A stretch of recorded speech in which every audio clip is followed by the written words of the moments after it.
c'est une habitude qui est devenue constante. Chaque fois que je suis ici, je viens visiter mes plantations.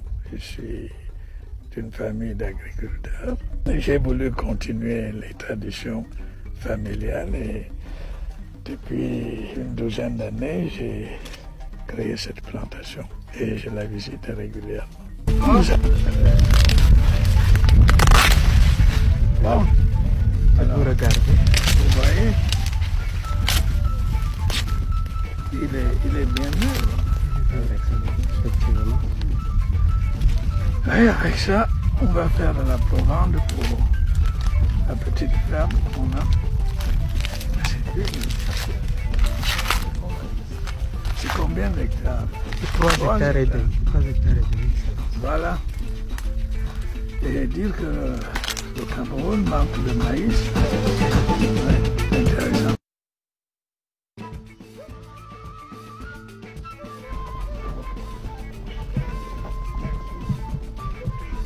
Ah, ça, c'est Voilà. Alors, quel est le rendement escompté? Excellence, la dernière fois, on était à 60 tonnes. 60 tonnes, on a atteint 60 tonnes ici. J'espère que ce sera encore la même chose. Souhaitons-le. Et puis, les ananas se vendent bien, aussi bien à l'étranger qu'ici. Mais je n'ai jamais touché un franc de ça. Voici les haricots verts pouvaient prendre en zone forestière. Eh bien, le résultat semble concluant. Oui. Malgré l'attaque de ces chenilles-là, moi j'ai déjà mangé de ces haricots verts. Je demande qu'on vous en prépare pour ce midi. Vous manquerez de trouver. En tout cas, le Cameroun produit parmi les meilleurs haricots verts du monde. Et puis, maintenant, en hiver en Europe, ils ont besoin de ça. Haricots verts, poivrons, choux. Si on met sur pied un système de transport, on peut gagner de l'argent. On peut gagner de l'argent. Je crois qu'il faut faire preuve d'imagination. C'est ce qu'on va essayer de faire. Mais enfin, en attendant, vous me direz si c'est bon. Bon, alors ça c'est expérimental. Et en plus, nous envisageons, si ça marche, de distribuer des semences aux planteurs des parages, aussi bien d'ananas que des haricots verts, ramasser, vendre et leur distribuer des revenus en attendant qu'ils vendent leur traditionnel cacao. Je crois qu'il faut faire preuve d'imagination. Il y a aussi l'élevage, évidemment.